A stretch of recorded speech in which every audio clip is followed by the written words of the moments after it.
On termine cette édition avec Julie Lafaille. Bonjour Julie. Bonjour. Vous êtes ingénieure biomiméticienne pour Bioxégie. Alors aujourd'hui, on va parler de la détection du cancer, c'est notre sujet. Peut-être d'abord une introduction sur le dépistage aujourd'hui. Oui, bien entendu. Donc aujourd'hui, le cancer, c'est une des premières causes de mortalité dans le monde. C'est environ 10 millions de personnes qui décèdent chaque année d'après l'OMS de cette maladie. Et il a été montré que plus un cancer est détecté tôt et dépisté tôt et traité tôt, et plus les chances de survie du patient augmentent. D'où cette importance de diagnostiquer et détecter nos cancers le plus tôt possible, avec des opérations, si possible, le moins invasives possible, donc la moins douloureuse possible pour les patients. Alors, vous avez choisi de regarder ce qui se passait du côté de la nature, c'est le propre du biomimétisme, et il y a la crevette menthe qui doit nous inspirer. Oui, en effet. Alors, peut-être que vous connaissez la crevette menthe comme la boxeuse des mers, puisqu'elle a l'uppercut le plus puissant du monde animal. Mais si ces uppercuts visent à côté, elle n'est pas une bonne chasseuse. Donc, elle a aussi une vision excellente, une des meilleures visions du monde animal. Par exemple, nous, chez l'homme, on a 3 récepteurs pour les couleurs, rouge, vert et bleu. Elle en possède 16 différents.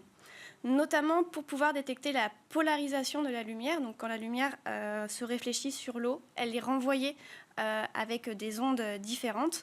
Et c'est ce qui va nous intéresser, nous, pour pouvoir faire nos capteurs de dépistage. Donc c'est la structure des yeux là qu'on voit oui, à l'image. Exactement. Donc en fait, l'œil de la crevette menthe est structuré en 3 parties différentes. Et dans chaque partie, il y a des unités que l'on appelle les omatidies, donc des espèces de petits photorécepteurs, comme des pixels de nos téléphones, qui ont la capacité de détecter la lumière polarisée et donc pour elle d'être une excellente chasseuse.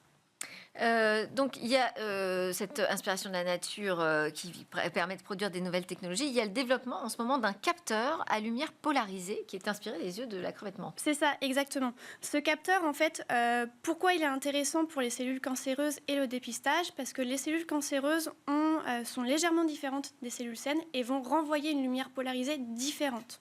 Donc l'objectif, c'est de s'inspirer des yeux des crevettes menthes, de ces capteurs, pour pouvoir envoyer une lumière, réenregistrer la lumière, soit des cellules saines, soit des cellules cancéreuses. Celle des cancéreuses étant polarisée, on va la détecter et pouvoir faire un détecteur très, très précis.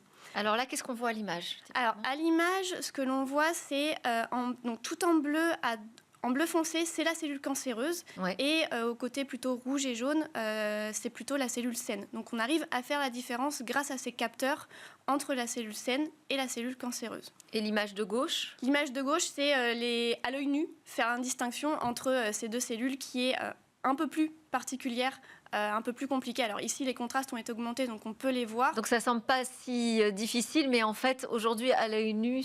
À l'œil nu, quand c'est le chirurgien qui le fait, c'est beaucoup plus compliqué parce qu'en fait, il n'a pas ce contraste. Là, on a augmenté les contrastes pour qu'on puisse montrer justement la différence lumière polarisée, non lumière polarisée. D'accord. Et il y a des premières applications aujourd'hui? Alors, pas encore. Le dispositif est encore en développement parce qu'il faut le miniaturiser de façon à ce qu'il ne prenne pas trop de place, notamment si on veut détecter des cancers au niveau du pancréas. Faut mettre le petit... je ne sais plus comment ça s'appelle, mais le tuyau pour pouvoir aller voir, l'endoscope, pour aller voir les cellules cancéreuses, et s'il prend trop de place, on ne peut pas aller le voir efficacement. Donc il y a toujours un développement de miniaturisation, d'où le travail avec les crevettes menthes pour miniaturiser le dispositif. Merci beaucoup pour toutes ces explications, Julie Lafaille, c'était vraiment très clair.